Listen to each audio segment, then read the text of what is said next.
एक सवाल जो शायद आपको हैरान कर दे, क्या कृष्ण कभी डरे? जी हाँ, एक ऐसा योद्धा था जिसे देखकर कृष्ण ने युद्ध नहीं किया, भागने का फैसला किया। कौन था वो? जानिए। मथुरा की धरती कांप रही थी। 3 करोड़ यवन सैनिकों का भार पृथ्वी सह नहीं पा रही थी, और सबसे आगे वो राक्षस काल यवन। लेकिन काल यवन अकेला नहीं आया था, उसे लाया था मगध का पराक्रमी और प्रतिशोधी राजा जरासंध। वही काल यवन जिसे भगवान शंकर का अटूट वरदान प्राप्त था। न कोई अस्त्र उसे मार सकता था, न कोई शस्त्र, और न ही कोई योद्धा उसे हरा सकता था। जी हाँ, वही जरासंध जिसके मन में कृष्ण के प्रति गहरी द्वेष भावना थी, क्योंकि उसके दामाद कंस को कृष्ण ने मारा था। बेटी के ससुर का बदला अब लेना था।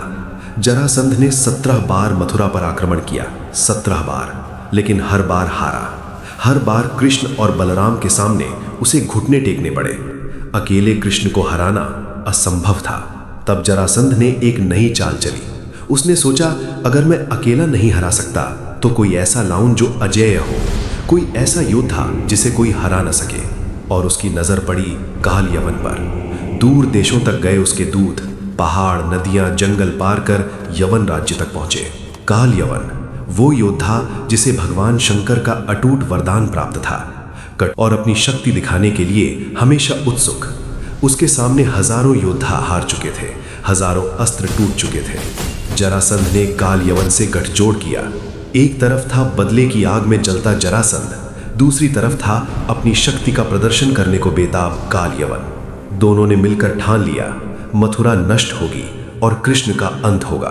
काल यवन ने चढ़ाई कर दी। 3 करोड़ यवन सैनिक धरती पर छा गए। मथुरा की ओर बढ़ती सेना, हाथियों की चिंगाड़, घोड़ों की टापें, और सबसे आगे काल यवन। धरती कांप उठी, आसमान में बादल छा गए।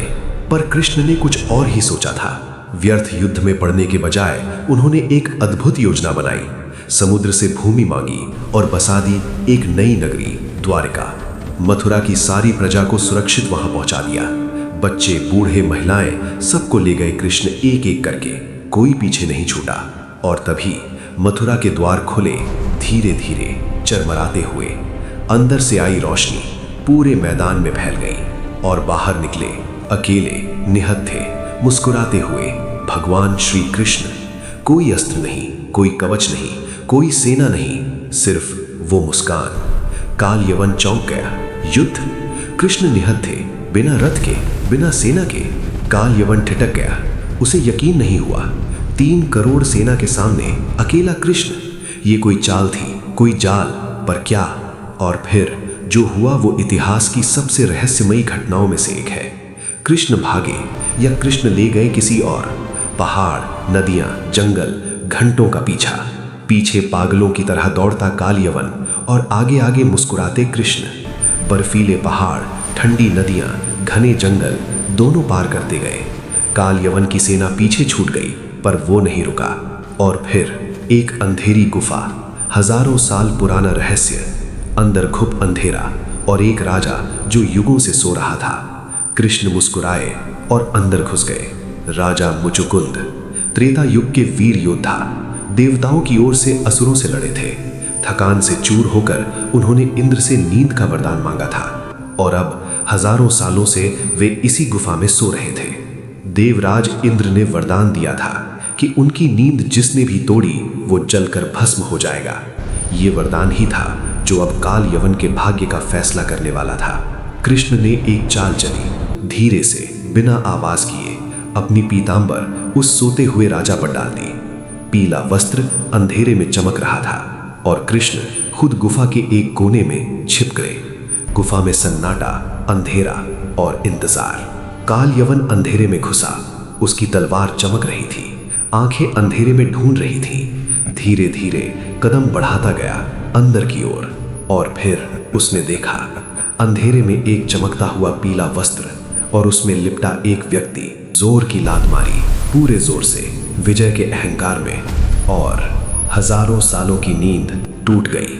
राजा मुचुकुंद की आंखें खुली और उनके शरीर से प्रचंड अग्नि प्रकट हुई। क्षण भर में पूरी गुफा रोशन हो गई।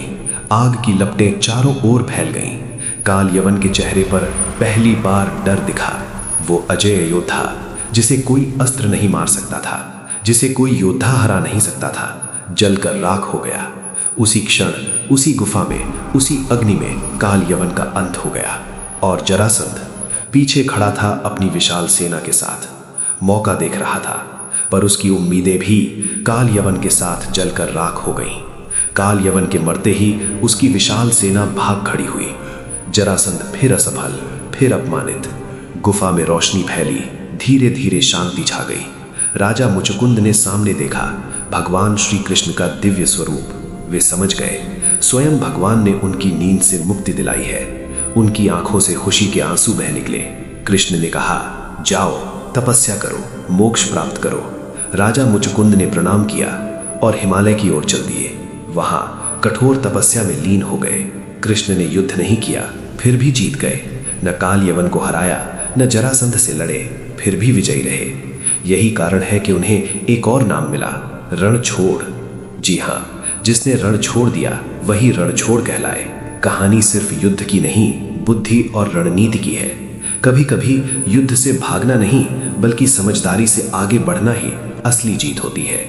अगर ये कहानी पसंद आई तो वीडियो को लाइक करें, शेयर करें और हाँ, कमेंट में जय श्री कृष्ण लिखना मत भूलिएगा। सब्सक्राइब करें अगली ऐसी ही रोचक कहानी के लिए। जय श्री कृष्णा।